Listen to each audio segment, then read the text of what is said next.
the whole neuromarketing movement, which got a lot of pub back in the 90s, early thousands, was trying to tap into this. Somebody realized, Martin Lindstrom realized that, hey, when we recognize a powerful brand, Coca-Cola, turns out the same parts of our brain that light up when we have a religious experience, right? It's the same thing. Now, that does not mean that like shopping is a religious experience, not at all, but it does mean there's something similar going on. You can tap into these things and you can abuse that. So beyond that, I mean, that's one of the biggest challenges at the moment with gaming, social media, mobile phones. You know, this is the biggest challenge parents have with kids. And so it's because they're all getting triggered by all the science behind what it is that actually fires off the chemicals in the first place. What we believe with the Flow Genome Project is there are, and we talk about this a lot in Stealing Fire, there are right now 4 kind of emerging forces, changes in psychology, neurobiology, technology, and pharmacology that are, first of all these sciences have become information technology sciences in the past couple of years. So jumped on the back of Moore's law. They're accelerating exponentially.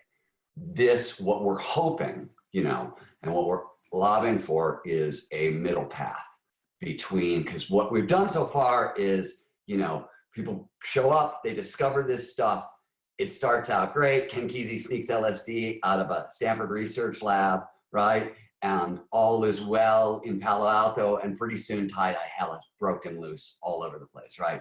In the 70s, we start realizing that sex can be used to unlock these states of consciousness, right? When we have an orgasm and when we're in flow, very similar things in the brain are happening.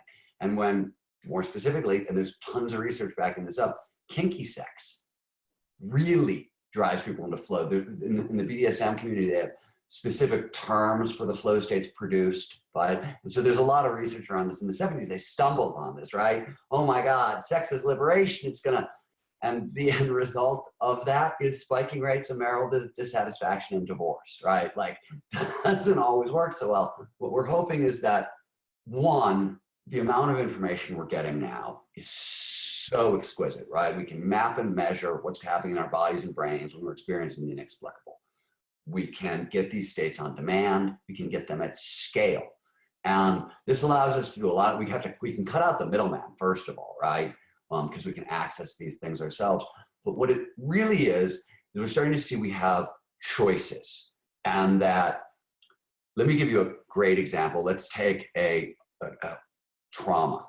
PTSD is probably the worst example of extreme trauma. You can think of 10 million Americans, or 10% of America, 1 out of 10 Americans suffer PTSD. It's 25 million Americans at once. It's the 27% of people with PTSD will end up killing themselves. The numbers are staggering.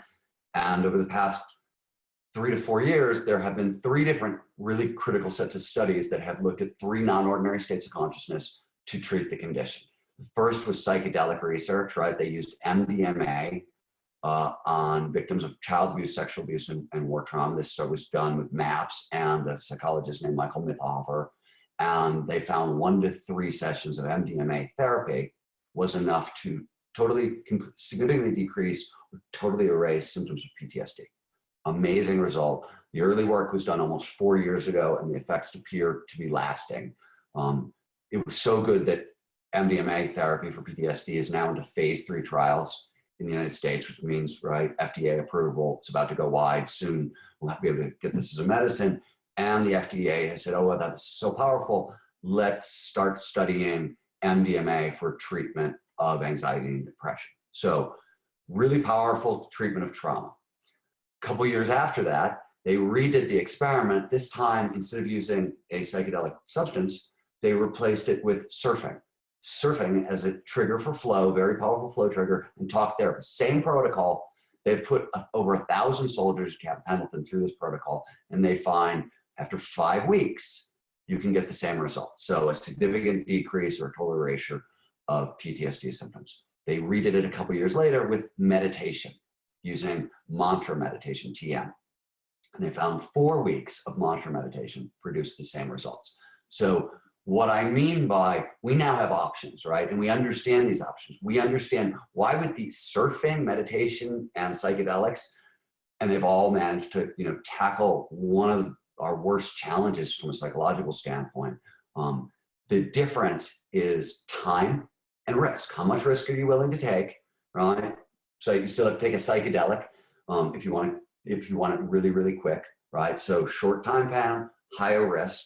Surfing, a little less risk. You still have to get on board. You still have to get into the ocean. You have to deal with sharks and cuts and bruises and whatever, but safer, right? And then there's meditation. So with this new information, hopefully we understand that there are choices and there are ways to do this more safely and stack it and talk about it out loud and share what we know. And what we're advocating for is a giant open source approach, but a real open source approach, open source research approach. That's what we've been doing at the Flow Genome Project for the past 5 years as an open source research project into ultimate human performance. And that's kind of what we've been advocating for. That's how we think we can maybe steer down the middle this time and not blow ourselves up.